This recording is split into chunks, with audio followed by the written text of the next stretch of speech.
Hello everyone, welcome to Techavro. Today in this video, I'm gonna show you how to unhide app in your Android phone. Before starting the video, please subscribe to Techavro. So, let's get started. For this, you have to open your settings. Now scroll down. Here you can see security. Press on this.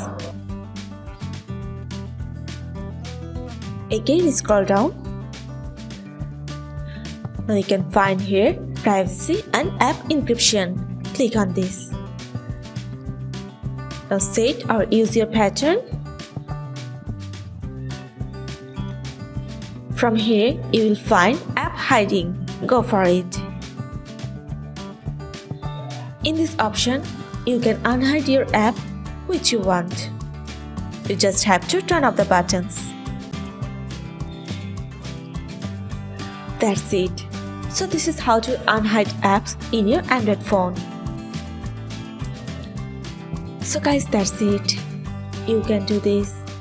I think this video is very helpful to you. If it was, then give a thumbs up and hit the subscribe button. And thanks for watching.